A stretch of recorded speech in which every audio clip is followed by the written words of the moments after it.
gracias a todos los miembros de la academia por la invitación. Y también quería agradecer a la gente que se prendió un Zoom a las 6 de la tarde. Yo creo que estamos todos tan cansados del Zoom que aprecio enormemente la voluntad de haber venido a escuchar estas historias. Entonces espero no desilusionarlos, esa es la verdad. Bueno, yo entonces voy a compartir una presentación.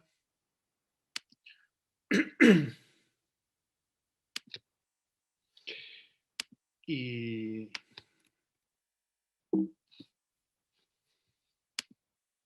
antes que nada, yo lo que querría, por las dudas de que me olvide al final, yo quisiera contar que algunas de las historias que voy a estar contando aquí recogen el esfuerzo de mucha gente, estudiantes, colegas, amigos, colaboradores, y más allá de los trabajos específicos de los que esté hablando, es la construcción de un laboratorio en donde se fueron hilvanando muchas historias y se fueron construyendo historias sobre historias. Entonces, sin entrar en nombres en particular, algunos voy a dar crédito al final. Yo lo que quisiera es aprovechar para agradecer a todos los estudiantes y colaboradores que han estado trabajando en estos años, en donde, bueno, nada, hemos construido algunas de las historias que terminan en los episodios que voy a contar hoy.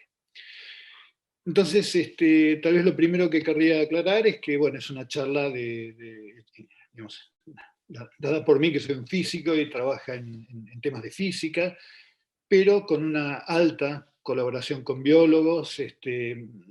Tal vez la mitad de nuestros estudiantes son biólogos y nuestros colaboradores. Yo realmente, a esta altura del partido, creo que tenemos que preocuparnos más por las preguntas que por el background desde donde nos hacemos las preguntas, así que, bueno, de alguna manera también es un poco honrar un esfuerzo interdisciplinario y de diálogo de culturas científicas. Bueno, el título de la charla habla sobre sueños, y yo creo que es fácil motivar la pregunta, porque yo creo que no hay nada que no sea más cercano a todos que los sueños. Al mismo tiempo, no hay nada que no sea tan elusivo como los sueños, ¿no?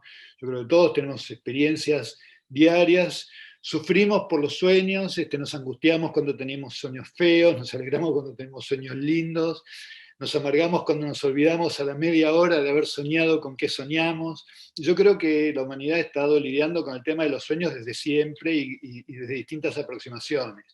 Si nos dan mensajes sobre el futuro, si nos dan mensajes sobre el inconsciente, en fin, yo creo que nuestra relación con los sueños es permanente, diaria, y distintos artistas han tratado de plasmar desde su óptica cómo recuerdan a sus sueños, ¿no?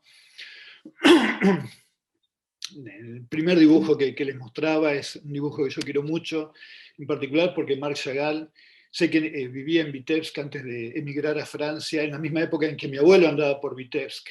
Entonces a mí me gusta jugar con la idea de que a lo mejor se hubieran cruzado por algún lugar del barrio judío. No tengo ningún dato de que se conocieran o se registraran mutuamente, pero a mí me gusta imaginarlo.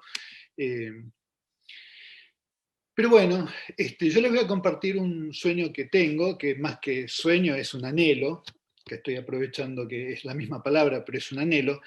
Y a mí lo que me encantaría hacer, y de alguna manera esto sería como el plan de mi charla, a mí me gustaría que existiera un dispositivo como esto, ¿no? Algo que a mí me permitiera ponerme un casquito antes de ir a dormir a la noche y que transmitiera lo que yo estoy soñando a una aplicación en el celular. Si yo la diseñara, por supuesto, lo primero que haría es ponerle un password muy seguro, porque no me gustaría que nadie la pudiera ver, pero bueno, eventualmente yo podría ponerle un password y mirarla y recordar los sueños y eventualmente mandárselos por mail a un analista. No sé, la vida post-pandemia es rara, pero esto sería hermoso poder hacerlo. Y por supuesto, hoy por hoy es literalmente un sueño, y el motivo por el cual es un sueño es porque nosotros no conocemos algo fundamental, que es el lenguaje con el que se comunican las neuronas. O sea, el sustrato físico de todas nuestras ideas, nuestros pensamientos, nuestros amores, nuestras ilusiones y nuestras acciones es la actividad de un conjunto de neuronas que son células muy especializadas, que intercambian químicos y a través de los mismos información y después interactúan con nuestro cuerpo y bueno, de eso y de la interacción con el medio ambiente emerge un comportamiento y el lenguaje de las neuronas es completamente elusivo. Y por lo tanto, aunque desarrollemos técnicas que nos permitan decir, bueno, cuando estamos imaginando algo y cuando vemos algo, tales zonas del cerebro se activan y cuando tenemos tales tareas cognitivas, tales otras zonas se hablan con tales otras, son todas aproximaciones, digamos, macroscópicas, globales, son nuestros primeros intentos, pero todavía no existe una manera de nada, medir una actividad neuronal y decir, esta persona está soñando con una jirafa que vuela. No, no, no lo podemos hacer. Eso hoy por hoy está fuera de nuestro alcance. Entonces, una de las cosas hermosas que fui aprendiendo interactuando con biólogos es sobre este hermoso campo de la biología, que es la neuroetología, que consiste en cuáles son las bases neuronales del comportamiento, y que de alguna manera tiene una impronta que es la siguiente. Bueno, cuando uno quiere estudiar un problema, tiene que ir a otro barrio a veces del reino animal para tratar de encontrar la especie adecuada para poder resolver esa duda. Si uno quiere, nada, estudiar, por ejemplo, el problema de cómo aprendemos a vocalizar, hay que encontrar la especie campeona, la especie en donde esto esté mejor desarrollado, o sea más sencillo de estudiar, y entonces vamos a ganar mucha información estudiando alguna especie particular. Entonces cuando digamos, uno se encuentra con que hay científicos abocados con desesperación a estudiar a un gusano en particular, en general está derivado porque hay alguna pregunta para la cual entender ese gusano es fundamental. Entonces, siempre a mí con mi formación de físico, como esto lo he aprendido de tarde, candorosamente me he preguntado por qué estás estudiando este tema, y la respuesta generalmente fue muy convincente. Y si uno se encuentra con los científicos adecuados, siempre termina pensando cómo me gustaría tener una vida adicional para estudiar esto yo también, ¿no es cierto? Yo a esta altura debo coleccionar como 325 vidas que me gustaría tener, porque me he encontrado con tantos otros científicos que estudian cosas maravillosas. Bueno, y yo voy a contar sobre aves. Entonces una pregunta que es legítima es ¿por qué aves?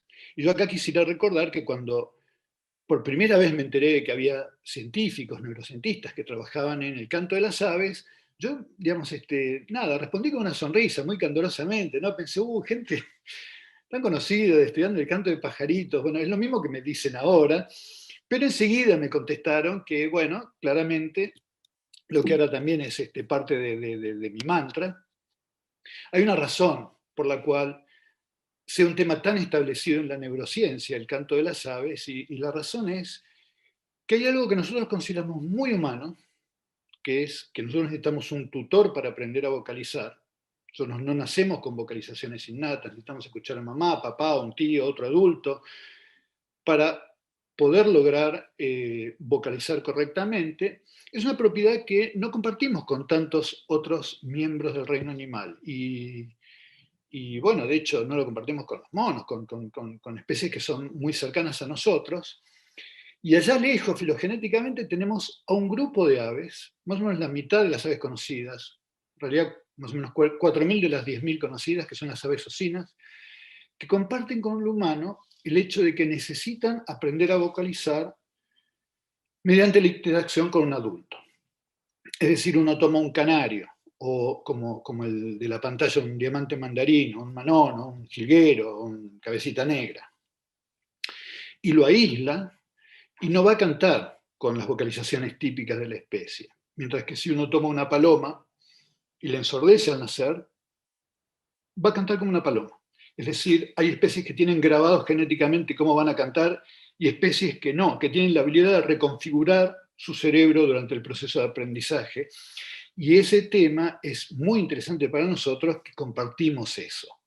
Por supuesto, en las aves hay una estructura cerebral que hace que ese estudio sea más sencillo. Y por eso es que hay un gran grupo de neurocientistas que estudia la neurociencia del aprendizaje vocal.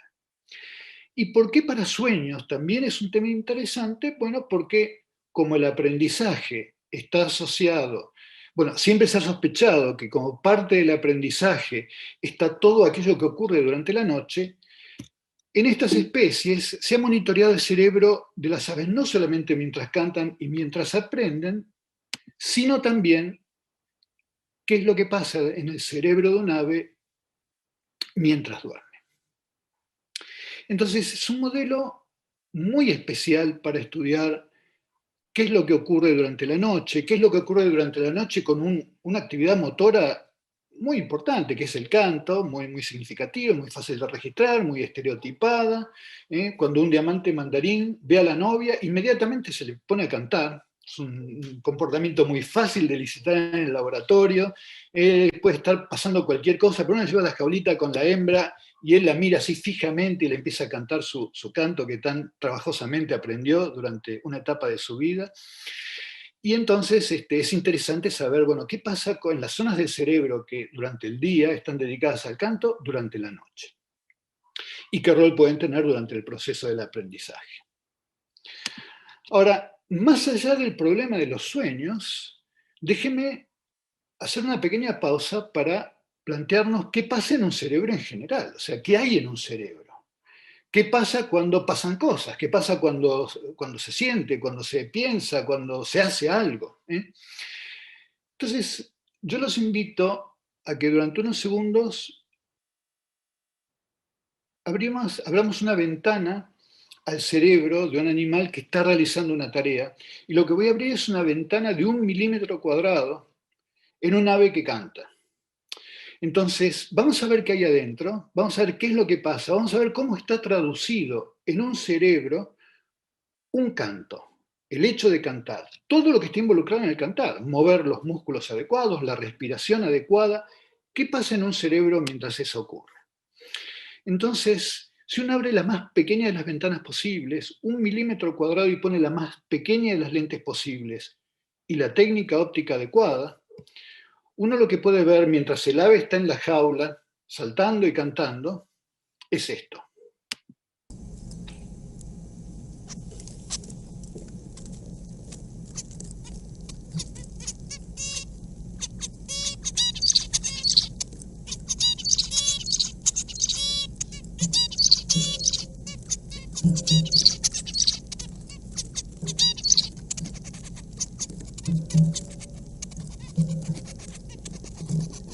Entonces ahí estuvimos escuchando el canto y viendo este show de aparentemente fuegos artificiales que están representando esta actividad de neuronas que lo que están haciendo es intercambiando información en forma química.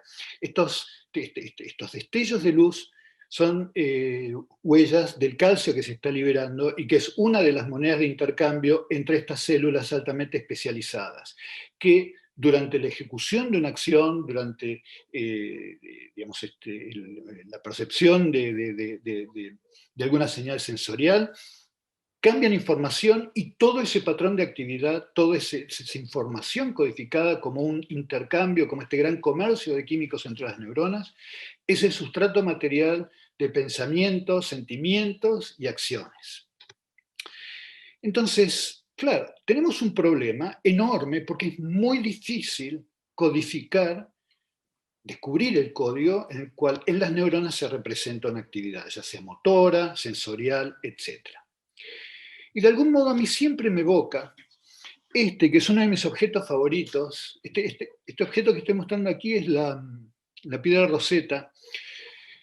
Es un objeto que está en el Museo Británico, de hecho es el objeto más visitado del Museo Británico, y fue descubierto en el siglo XIX por uno de los militares que trabajaban bajo las órdenes de Napoleón, y encuentra esta piedra que cambia la lingüística del momento, fue un boom. ¿Por qué? Porque es una piedra que formó parte de un templo. Y vieron como en los aeropuertos, y uno se encuentra con un mismo mensaje en inglés, en castellano y en portugués. Bueno, esta piedra estaba en un templo y hablaba de cómo había que adorar a un cierto Dios, y estaba escrito en la primera parte en jeroglífico, en la segunda parte en demótico y en la tercera parte en griego. Y esto fue maravilloso porque no se sabía cómo leer a los jeroglíficos. Entonces, Champollion aprovecha que había un mismo mensaje escrito en 3 idiomas distintos para dilucidar uno de los misterios lingüísticos más importantes de la época, que era cómo leer a los jeroglíficos. En ese momento las preguntas sobre los jeroglíficos eran básicas, ni siquiera estaba claro que fuera un alfabeto, podía interpretarse como un conjunto de ideogramas, como historietas que contaban una historia. Y bueno, la respuesta a esto fue posible gracias a la pieza Rosetta. Por supuesto, los británicos le ganan la guerra a los franceses y se llevan a la piedra Rosetta al Museo Británico, donde uno la puede ir y visitar y maravillarse con los misterios de esta piedra. Entonces, de alguna manera, el programa de la neurociencia para mí es un programa muy parecido al problema de la piedra Rosetta. Y a mí me gusta imaginar que el jeroglífico, que es el código que no conocemos, es alguna línea de la piedra Rosetta y que corresponde a la actividad neuronal. También se va a leer de izquierda a derecha, cuando el tiempo va pasando yo voy a tener que ir leyendo esos símbolos, y yo me imagino que un comportamiento, por ejemplo el canto, va a ser otra de las líneas que nos resulta más cercana, por ejemplo esta que está escrita en demótico.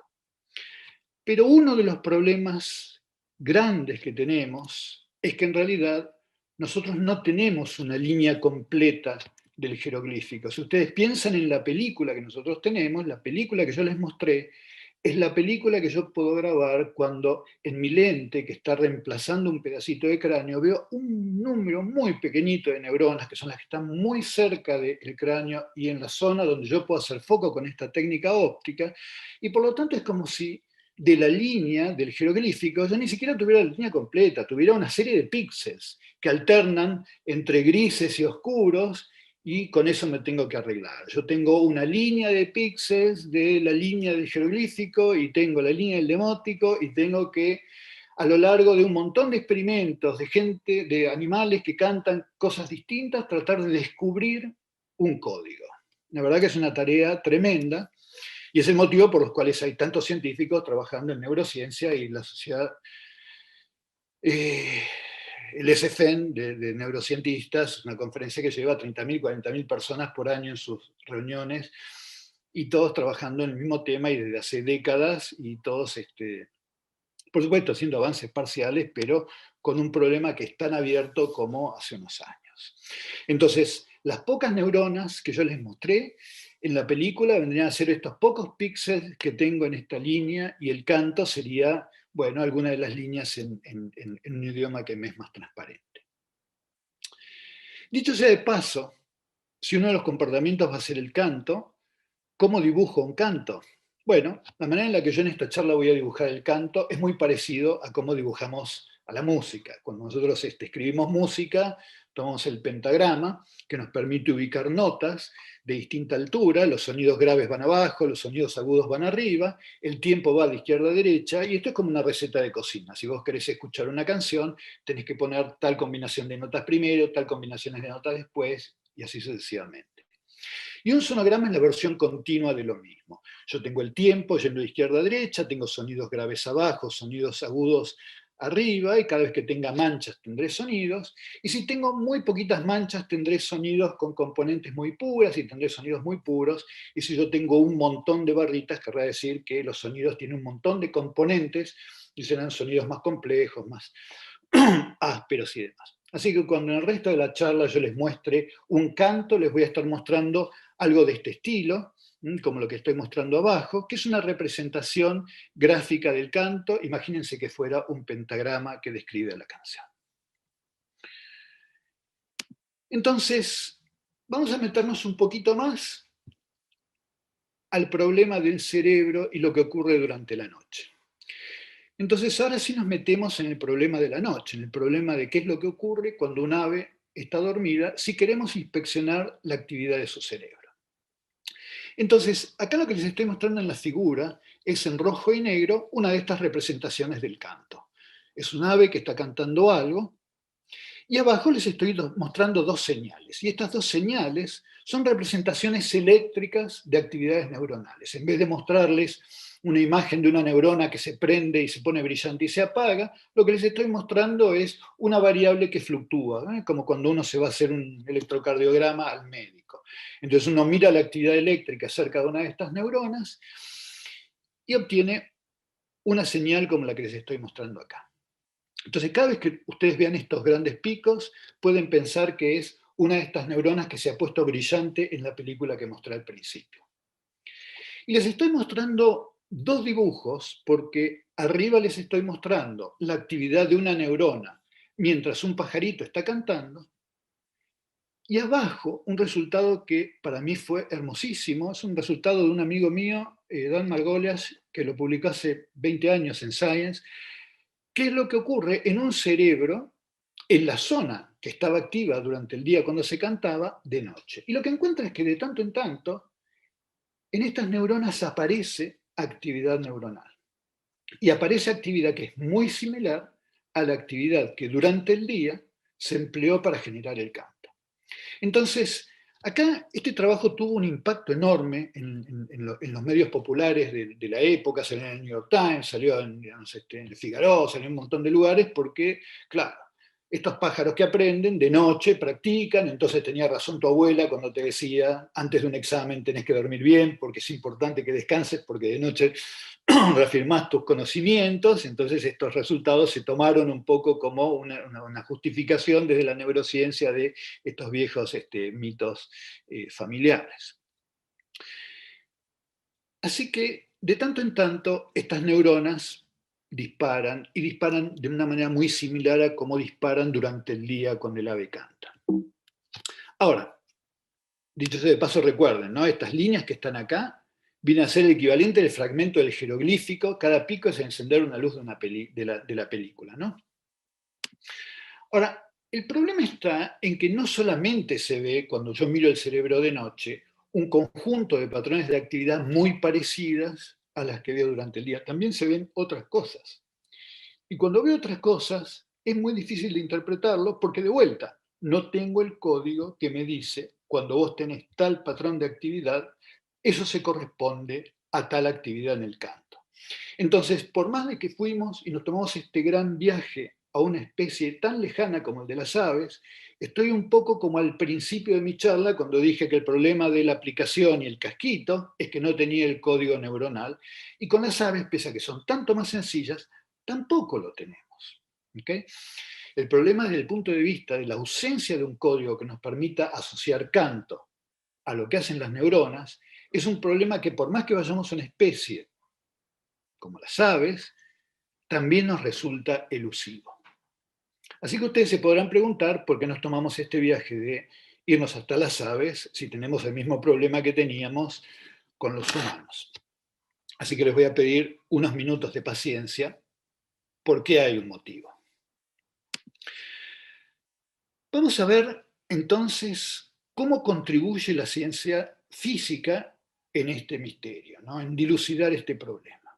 ¿Cómo podemos hacer para estudiar los sueños con la ayuda de la física, dado que el código con el cual está escrita esta actividad en el cerebro es tan misterioso? Entonces vamos a hacer un pequeño paseo por cómo generan las aves el canto. Entonces lo que les voy a mostrar acá es una película. No me gusta pensar que resume 20 años de mi trabajo, porque es muy triste. Si 20 años de mi trabajo son una película animada de 10 segundos, es un poco triste, pero la verdad que resume bastante.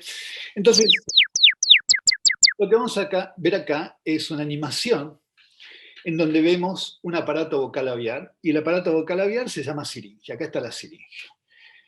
Tenemos la tráquea, tenemos los bronquios, y cuando los bronquios se unen a la tráquea, acá lo vemos respirando tranquilito, nada, vemos que hay un par de labios que cuando el ave quiere cantar, los acerca, y eso hace que cuando pasa el aire empiecen a oscilar. Esa oscilación inusual sobre los labios es lo que genera las ondas sonoras. ¿Está?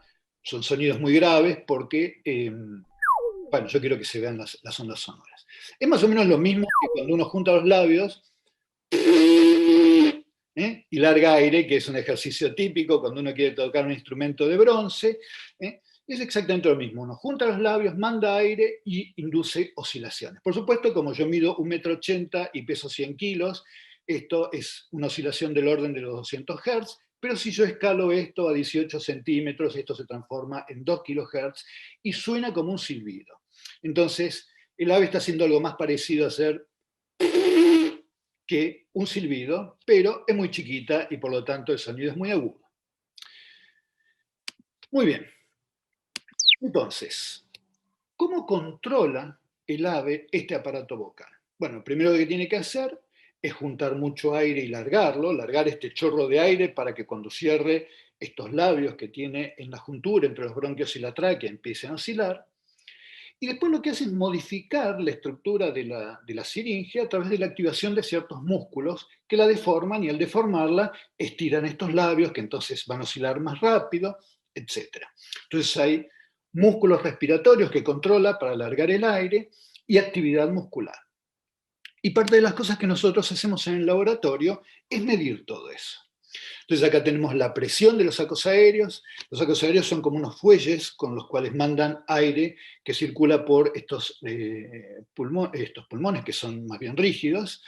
Entonces cada vez que tiene que mandar un chorro de aire, se manda estos enormes picos de presión que les muestro acá. Entonces esta es la presión de un ave mientras canta.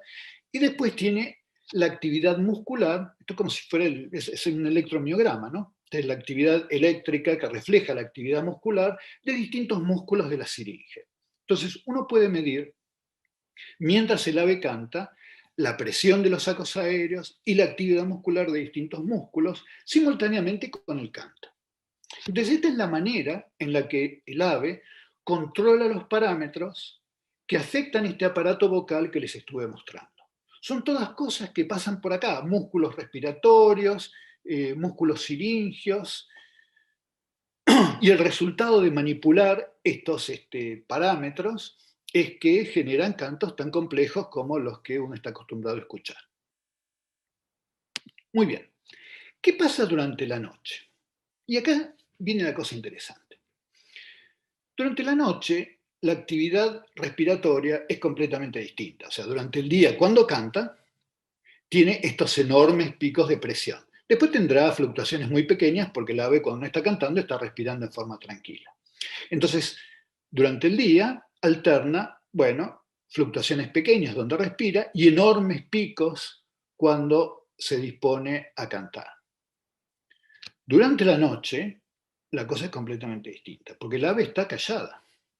Entonces, cuando el ave está callada, uno lo que ve son estas pequeñas fluctuaciones de presión de un ave tranquila que está respirando sin mayor problema. Entonces, durante el sueño, bueno, esto es razonable. Las variables que tienen que ver con la generación del canto parecen estar muy calladitas. A mí me gusta pensarlo como que, aunque esté soñando, hay algún arquero, alguna población neuronal que inhibe que esto llegue a las zonas en donde pueden afectar los ritmos respiratorios. Entonces hay poblaciones neuronales que de hecho inhiben que las actividades corticales bajen a la zona donde se controla la respiración y eso impide que estas prácticas nocturnas se traduzcan en, bueno, una vocalización, como sería el caso de un sonámbulo. Entonces eso no ocurre. El ave dormida respira tranquilamente. Un ave dormida está callada. Lo que nosotros descubrimos hace pocos años con mi amigo Franz fue que lo que pasa con los músculos de la siringe es cualitativamente distinto. Entonces ahora lo que les estoy mostrando es la actividad durante el canto, aquí arriba, de distintos músculos de la siringe. Entonces nosotros medimos esos músculos y vemos patrones de actividad. Ahora, la super sorpresa fue que de noche, en esos momentos en que el ave, su respiración es absolutamente tranquila, tiene enormes patrones de actividad similares a los que tiene durante la ejecución del canto. Es decir, que en la metáfora de lo que yo les estaba contando antes, lo que no hay es ningún arquero que haya impedido que estas prácticas oníricas durante la noche, bajen al aparato vocal. Claro, como no hay nadie mandando un chorro de aire, eso no se traduce en sonido. Son músculos que están oscilando, pero oscilando del mismo modo en que hubieran oscilado durante el día, durante la ejecución del canto.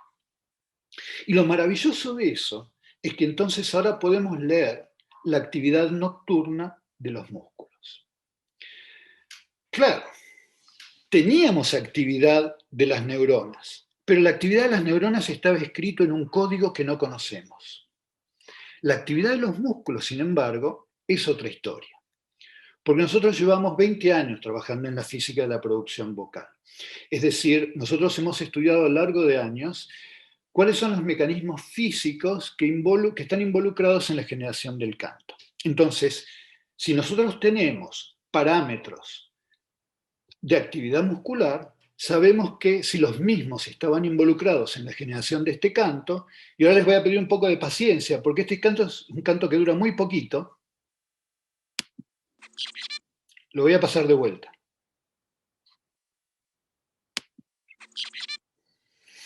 Déjenme decirles dos palabras. Este animalito se utiliza un montón porque es un gauchito cantando, es un gran cantador, es un ave en la que se trabaja abrumadoramente en el campo, pero se pasa todo su periodo de aprendizaje aprendiéndose esos 500 milisegundos. Ese medio segundo es su canto. Y ahí va el resto de su vida cantando ese único canto todo el día. Mañana, tarde, noche, ese único canto todo el día, todos los días. Entonces mi laboratorio es eso multiplicado por varios de estos todo el tiempo. En fin. Pero entonces lo que les decía es que este animalito que genera este canto, si yo miro la actividad muscular, sé cómo generar esto. Es decir, una copia muy similar al canto original. Lo que tiene entonces de valioso es que yo tengo una práctica en las neuronas, cuyo código no conozco, y tengo una práctica en los músculos. La diferencia en que en los músculos yo sé cuál es el código por el cual los puedo convertir en sonido. Entonces, la idea del programa es muy sencilla. Yo ahora voy a aprovechar que cuando una ave sueña, tiene actividad muscular, y si estaba cantando esto, y yo de noche mido la actividad de los músculos durante su práctica nocturna, yo puedo escuchar con qué soñó. Ese es el programa. Entonces, es muy sencillo. Y yo lo que les invito es escuchar el primer compilado que yo hice de sueños. Entonces, en el primer compilado que hice de sueños hice una cosa más sencilla. Tomé un canto, que es este.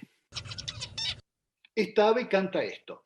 Y quiero que entiendan lo dramático que es para uno saber que esto es lo único que va a cantar este animal durante todo el día y toda su vida. Es muy estereotipado. Durante el día lo va a practicar todo el tiempo. La única diferencia es que cuando ve a su novia o a su pretendiente, la va a mirar fijo y va a cantar lo mismo, pero con una precisión temporal matemática. Es decir, es muy preciso. Cuando practica, tiene una pequeña variabilidad, pero cuando le canta a la novia es una ametralladora. Entonces, este animalito cantaba esto todo el día. Y de noche, bueno, teníamos la actividad muscular y había patrones que eran idénticos a los patrones utilizados durante el día, así que era muy fácil armar un compilado con los sonidos asociados a esa actividad muscular. Entonces, esa actividad muscular, que de tanto en tanto aparecía a lo largo de la noche, daba episodios que suenan así.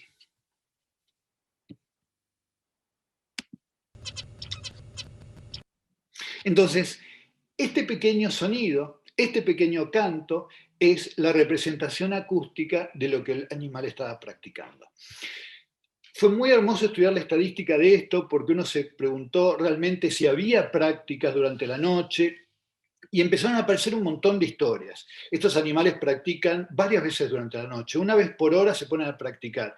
Pero es muy interesante, practican más o menos como practica uno un instrumento. A veces se concentran en una transición entre una sílaba y la otra, a veces hacen 2 o 3 juntas, un pasaje, y a lo último de su práctica justo 1 hora antes de despertarse, recién ahí se mandan una práctica completa. A mí me hace acordar un montón a mis sesiones de estudio de los instrumentos, ¿no? Practicar las transiciones difíciles un montón de veces y solamente al final practicar la canción completa.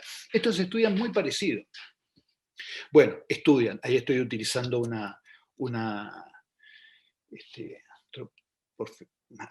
antropomorfización muy importante. Pero esto es como suena un sueño.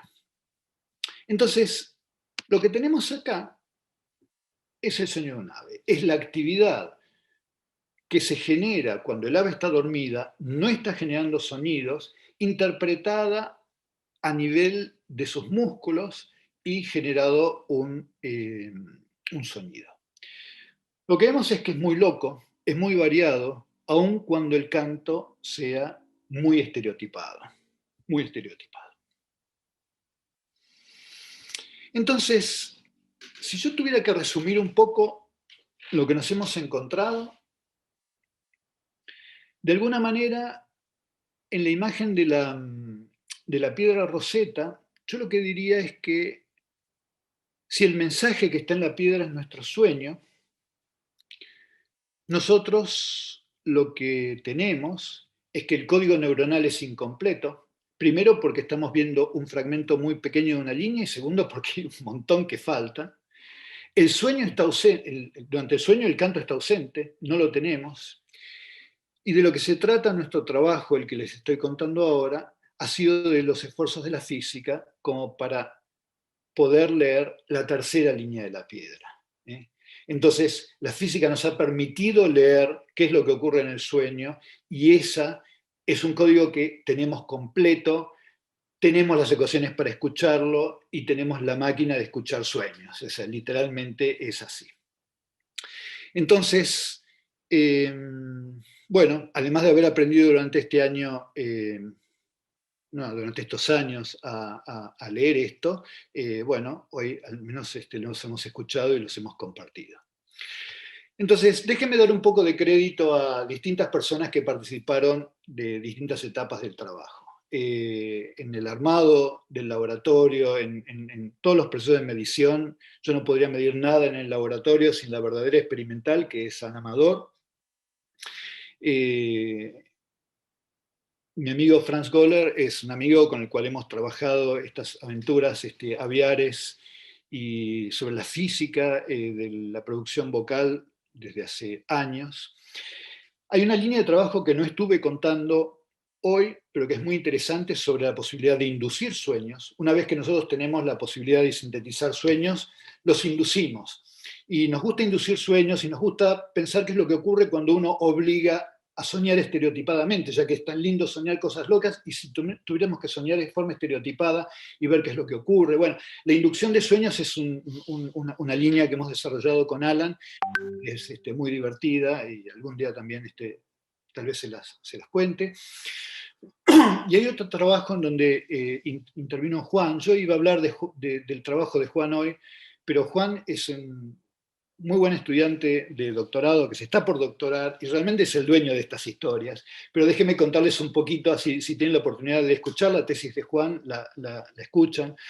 Juan se preguntó una cosa muy interesante, que es qué ocurre con las aves que no aprenden. Entonces nosotros vivimos rodeados aquí en Argentina de subocinos. Son aves que son también paseriformes, pero está ampliamente extendida la idea de que no aprenden, no existen dialectos, bueno, hay una serie de indicaciones por las cuales uno entiende que no aprenden, por ejemplo el venteveo. Y entonces la pregunta es, ¿y en las aves que no aprenden, qué ocurre durante el sueño? ¿Se sueñan locuras? ¿Se sueña estereotipado? ¿Es necesario soñar? ¿Cuáles son los sueños? Bueno, y él tiene cosas maravillosas.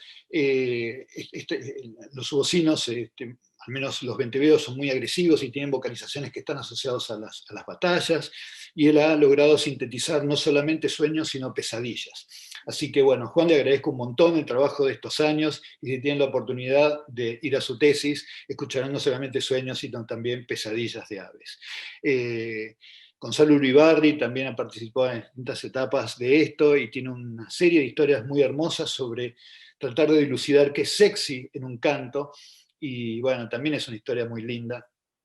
a todos ellos y todas ellas, yo les estoy eternamente agradecido por la enorme cantidad de tiempo, esfuerzo que le invierten al trabajo. Son trabajos que involucran modelado, ir al campo, aprender técnicas, viajar para aprender técnicas, hacer enormes cursos de cuidado animal y de ética para el trabajo con animales. Son trabajos que llevan muchísimo esfuerzo y yo estoy muy agradecido de haberme encontrado con gente tan valiosa a lo largo de los años dispuesta a hacer tantos esfuerzos. Y bueno, y con eso termino, les agradezco mucho la atención y me encantaría escuchar las preguntas que tengan para hacer. De Candelaria Rodríguez. Gaby, ¿qué conceptos, teorías de investigación de la física se usa principalmente para el estudio de los patrones de cantos de aves? Para descifrarlos me refiero. Gracias por la pregunta. En general, de los conceptos de la física, lo que más utilizo es la dinámica no lineal.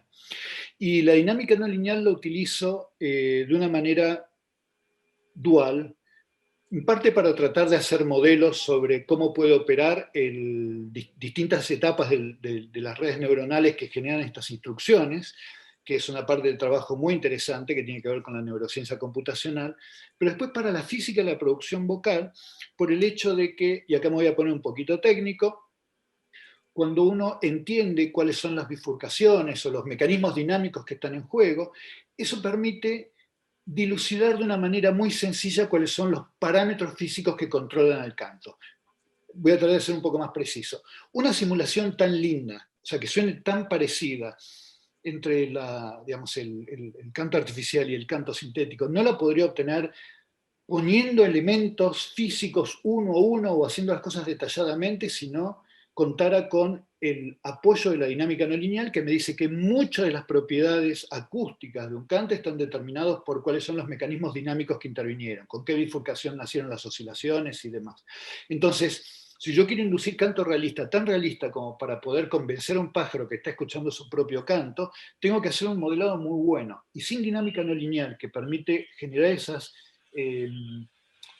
empaquetar todas esas propiedades acústicas con instrucciones sencillas no lo podría hacer. Así que de la física lo que más utilizo es la dinámica no lineal.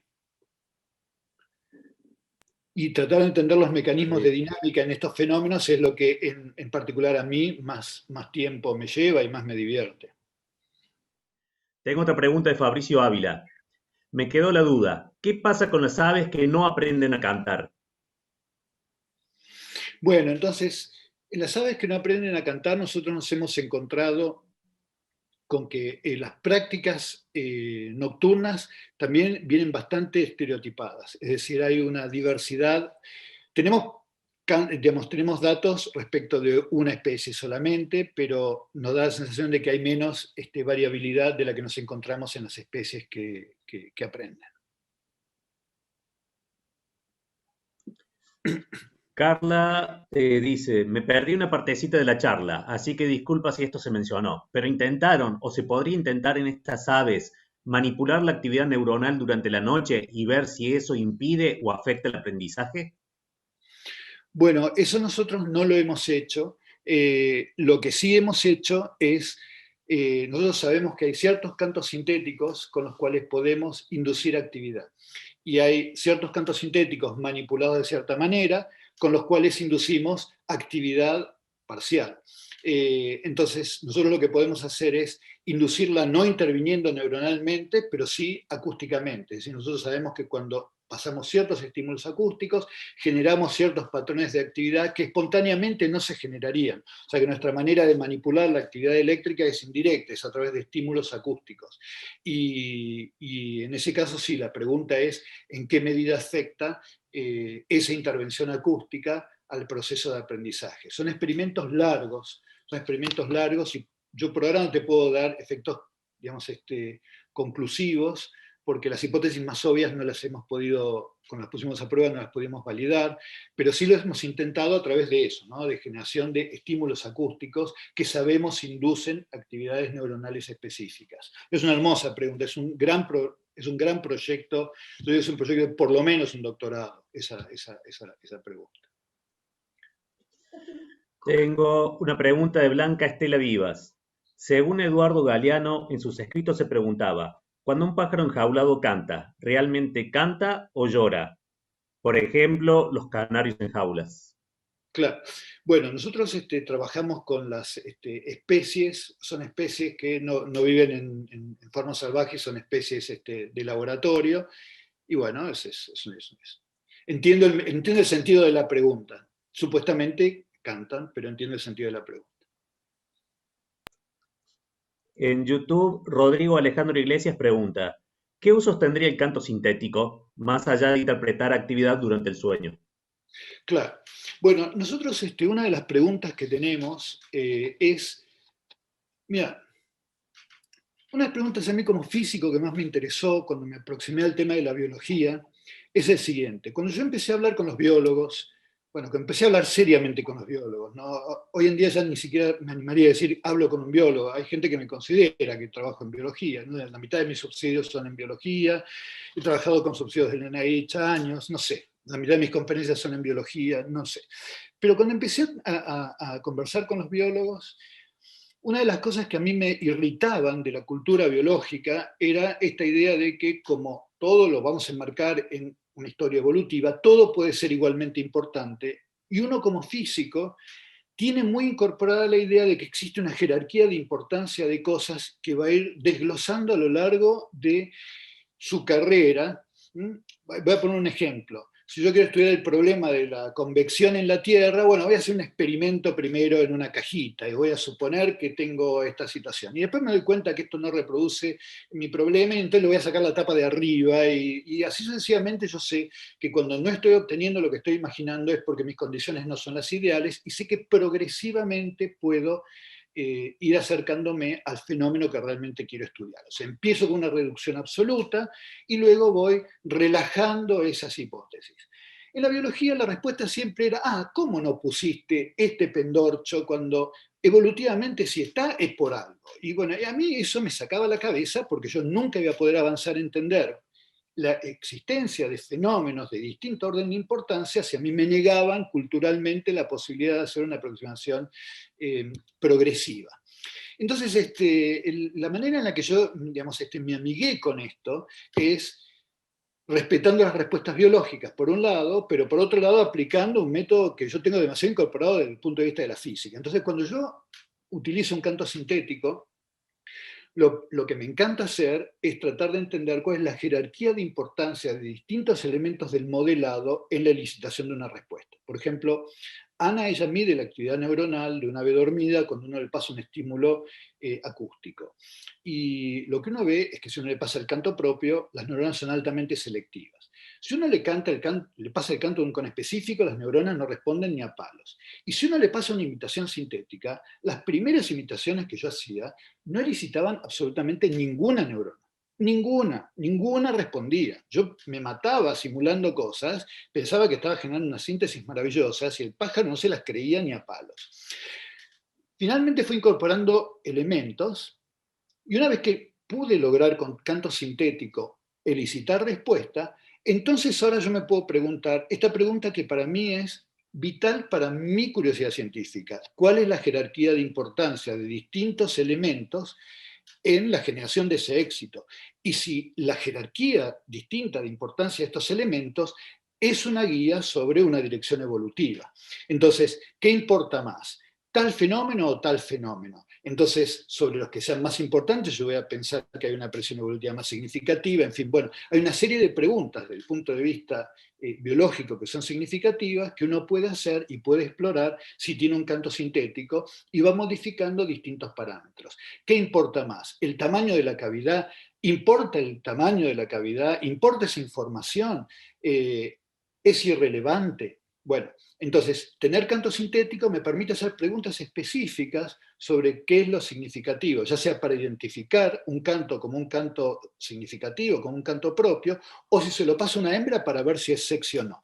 Entonces, la existencia de cantos sintéticos me permite vincular y generar estímulos que se corresponden de forma realista a preguntas que yo quiera hacer. Esa sería mi respuesta. En YouTube, de Gilda Viernes, ¿alguna vez probaron poner el sonido de canto de otra ave mientras que la ave del experimento dormía y aprendía su canto? Sí, y bueno, es uno de los controles que uno hace siempre, porque si uno pone un canto de un heteroespecífico, eh, nada, es como si pasara un avión, no pasa nada, no pasa nada, no hay respuestas. Salvo que sea un ave que genere algún tipo de gesto que, digamos, tenga alguna similitud. Entonces, nada, por ejemplo, hay bengalíes finchis que generan sílabas repetidas que podrían llegar a elicitar alguna respuesta en un canario, bueno, son temas muy específicos, pero en general un estímulo heteroespecífico no genera respuestas. Tengo dos preguntas de Candelaria Rodríguez. ¿Se pensó otras aplicaciones que podría tener este tipo de estudio en el área de la biología? Y la otra es, ¿crees que a futuro o ahora sería posible incluir a la física cuántica en estos tipos de estudios con tanta complejidad que deben tener las redes neuronales? Bueno, a ver, toda la física que yo trabajo es física macroscópica, es física newtoniana. Ahora, en términos de lo que es la complejidad de redes neuronales y si va a haber técnicas para el análisis de redes en donde se involucren computaciones más complejas, eso me excede. No lo sé. En YouTube también, Rodrigo, otra pregunta de Rodrigo Iglesias. Imagino que el registro neuronal es en corteza cerebral. ¿Se puede registrar actividad más interna, no solo a nivel de corteza? Bueno, es una pregunta súper interesante. Entonces, en el sistema del canto, tal como decís, vos tenés estas estructuras telencefálicas como el núcleo HBC, que es uno de los que yo les mostré al principio en la película, después en uno más profundo que es el real, donde también se mide, pero después a medida que vos te vas metiendo en el sistema del canto más profundo, hasta el brainstem y demás, es muy difícil de medir. Entonces, esos son los grandes problemas. Cuando uno quiere hacer un modelo para la red neuronal del sistema del canto, tener información sobre los núcleos basales, que son con los que interactúa el telencéfalo para generar estas instrucciones, por ejemplo, respiratorias, esos núcleos no se pueden medir. No se puede acceder desde atrás, desde arriba no se puede acceder. Entonces, es verdad que hay una enorme bias para medir en las zonas donde es posible medir. Es un poco, viste, como buscar la moneda debajo del farol, lo que el chiste del borracho. Bueno, en neurociencia, en este sistema, estamos muy parecidos. Ha dado en el clavo. Estamos como el borracho y la moneda. Laura González, ¿hay forma de saber si durante esos movimientos musculares nocturnos hay imágenes asociadas? Bueno, es una linda pregunta. Entonces, estas áreas específicas, o sea que estas áreas específicas son áreas que están involucradas específicamente al canto, que es una de las cosas que tiene el sistema del canto y por lo cual es una especie campeona para entender el problema del aprendizaje vocal, ¿no? El sistema del canto tiene un conjunto de núcleos que están muy íntimamente vinculados a la generación del canto. Ahora, si existen interacciones con otras zonas, es un problema súper interesante. Y uno de los resultados de Juan, justamente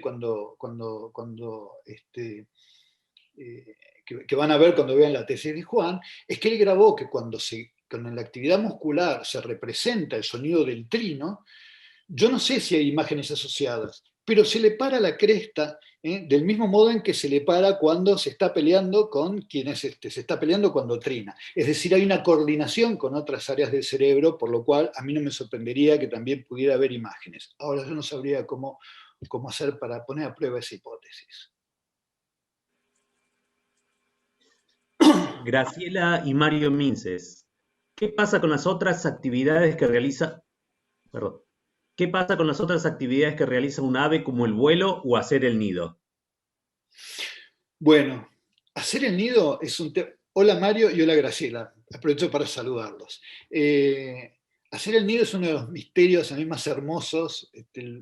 La verdad que no tengo ni idea, no tengo ni idea de cómo se representa una actividad innata como la generación del nido. Es una pregunta que me parece maravillosa y de la que no tengo ni idea. Y sobre cómo se van representando otras acciones motoras, es un campo totalmente abierto, al menos uno en el que yo no tengo mucha idea. Juan Ripari, un paso previo al evaluar si un canto sintético es sexy podría ser generar llamados de pedido de alimento, mucho más simples y estereotipados, ¿no? Acá un biólogo del Laboratorio de Ecología y Comportamiento Animal. Tal cual. Mira, con el tema del canto sexy hay un montón de trabajos. Hay gente que lo que ha hecho es contar y ver cuáles son las respuestas de invitación a la cópula. Nosotros medimos electrocardiograma en general, que es una medida cuantificada, digamos, sencilla de medir, no tan invasiva. Entonces tomamos electrocardiograma de las hembras cuando pasamos distintos cantos, pero hay estudios así comportamentales que tienen que ver con estudiar eso. Por ejemplo, uno que es clásico es ver cuántas invitaciones a la cópula hace la hembra cuando se le pasa este canto. No, estoy completamente de acuerdo. En los estudios que hacemos sobre ver si el canto es sexy, ahí no hace falta ir, o al menos nosotros no encontramos necesario hacer algo tan invasivo como medir actividad neuronal. Nosotros medimos actividad, digamos, eh, cardíaca, porque además nos parece muy tierno ver cómo se emociona eh, cuando escucha un canto que le gusta. Ana Beltaco. Buenas, me pregunto, ¿qué pasaría si un ave adopta desde pequeño dos sonidos distintos como propios? Ok, entonces, yo no sé si te interpreto bien la pregunta, pero es verdad que ocurre que en algunas especies, por ejemplo, un tema que yo estoy estudiando ahora es el caso de los chingolos, y el caso de los chingolos es, digamos, un caso muy lindo porque los chingolos toman un tutor e incorporan típicamente un canto, y comparten ese tema, y ese tema está muy influenciado por el tutor que toman. Pero hay individuos que toman hasta dos o tres temas distintos que toman de distintos tutores.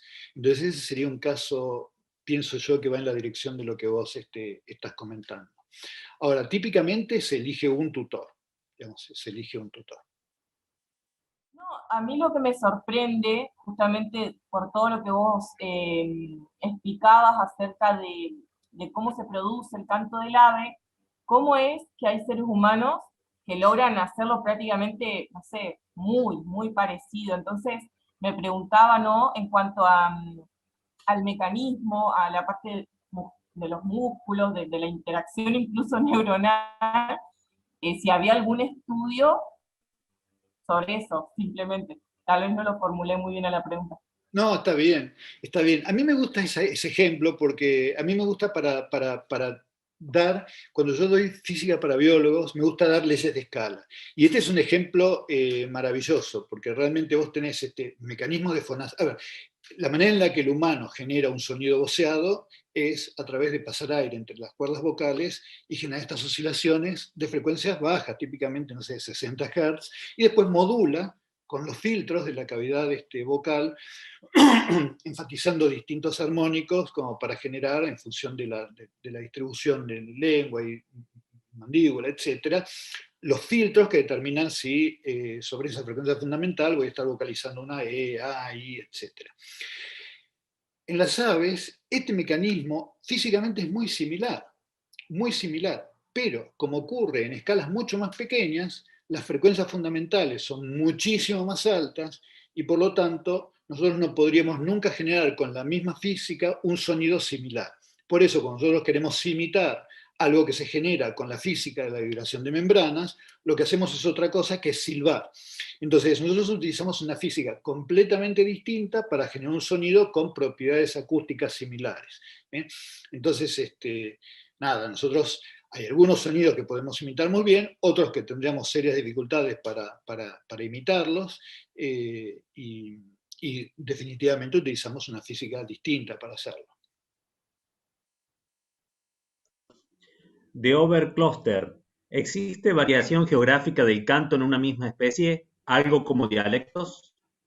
Hola, Over, ¿cómo andas? Aprovecho para saludarte. Over es un viejo amigo que hace muchos años que no veo porque vive muy lejos.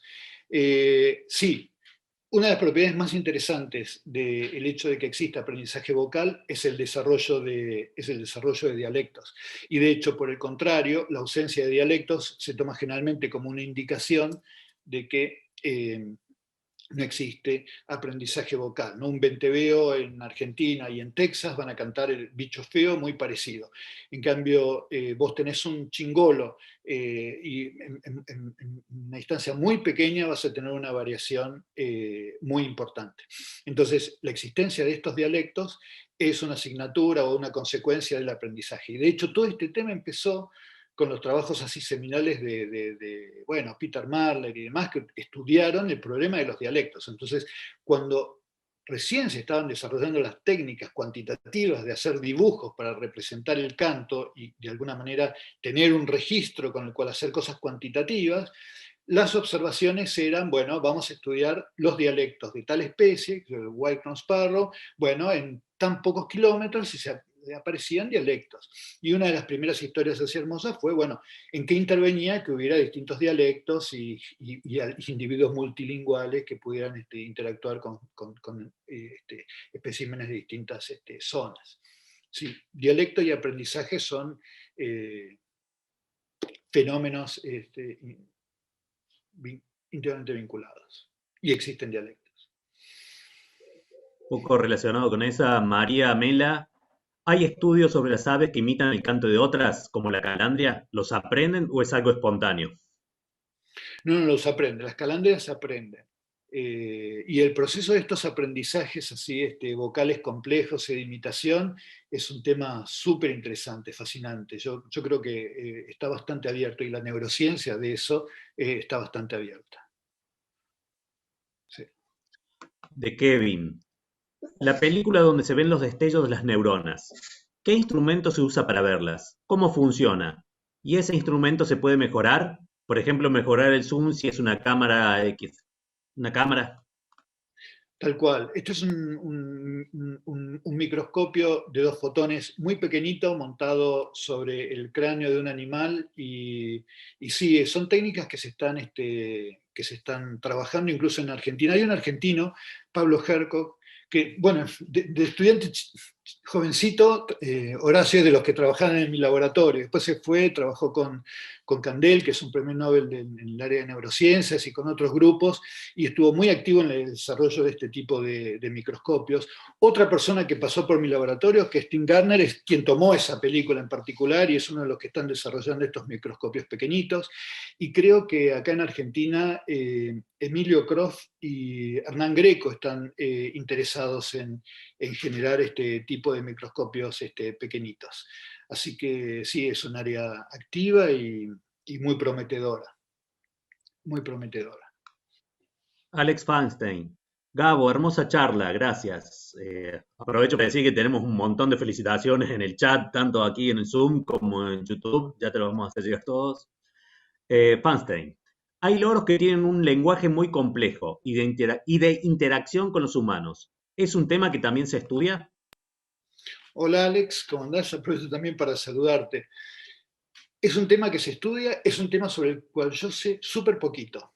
Lo que sí te puedo decir es que así como existen estas 4.000 especies de aves que aprenden, que son los ocinos, después hay otras 2 soluciones de aprendizaje que fueron independientes, que son las de colibríes y los de los loros.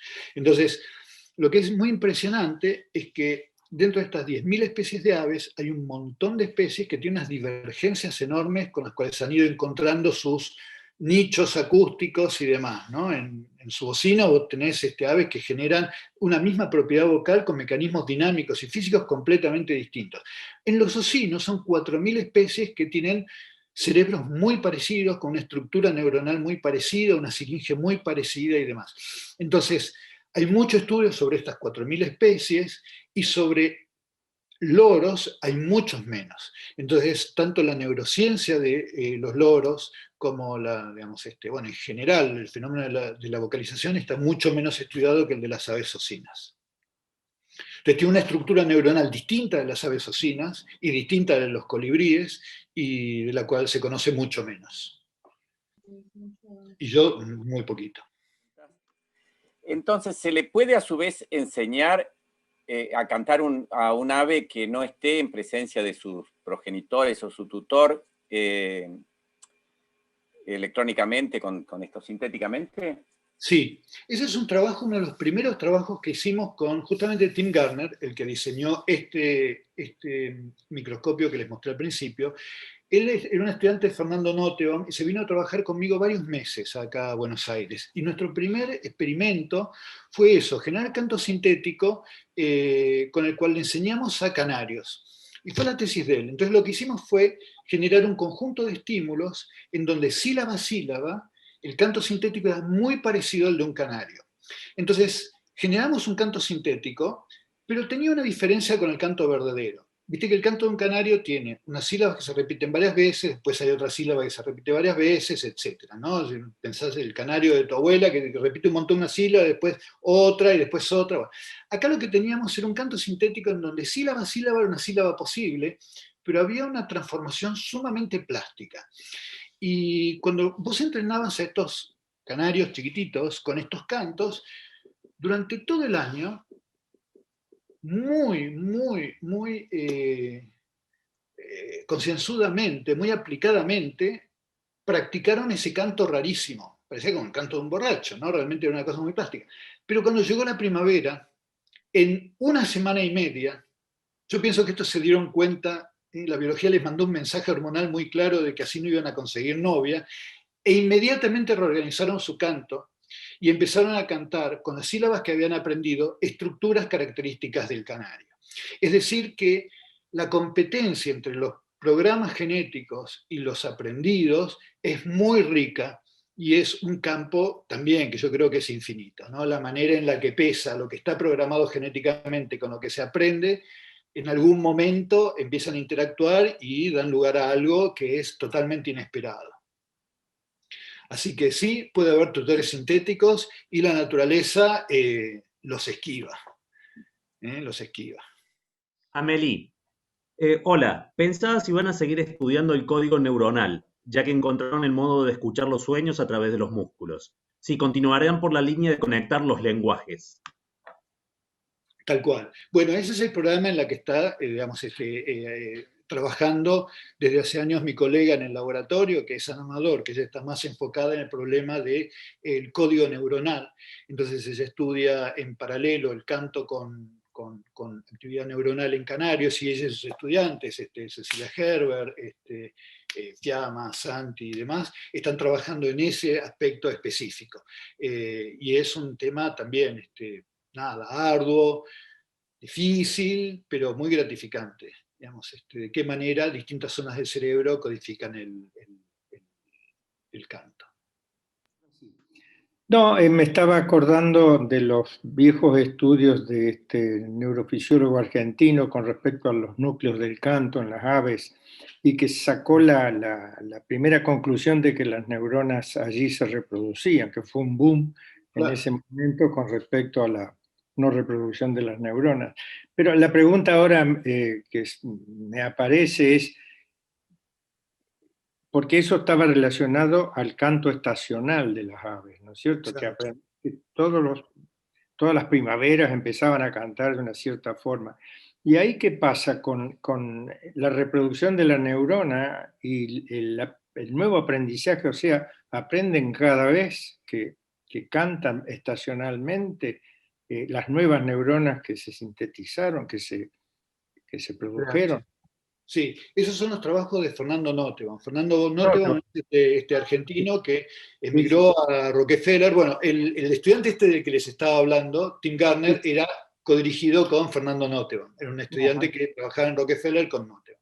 Entonces él descubre en los 70 la estructura, el núcleo del canto, y después tiene este descubrimiento de la neurogénesis, neuronas que se generan, migran a estos núcleos, como el HBC, se reconectan y terminan siendo funcionales. Entonces, ¿cuál es el mecanismo por el cual terminan reconectándose y participando del circuito neuronal que genera un canto específico? No se conoce.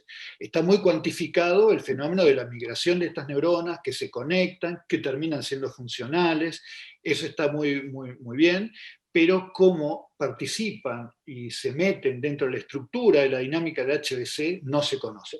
De hecho, la estructura misma, aún fuera de estacionalidad, sobre cómo se codifica en HBC la actividad, es un tema que se debate muy ardorosamente. Quienes piensan que funciona como un relojito, quienes piensan que están codificando instancias específicas. Entonces, como ya esa estructura básica no se conoce, Cómo participan las neuronas nuevas en la generación nacida también se desconoce, pero sí es un conocimiento seminal el de la neurogénesis y el de su funcionalidad, que le ganó, digamos, a Noteman, por supuesto, un lugar para siempre en la neurociencia. ¡Bravo!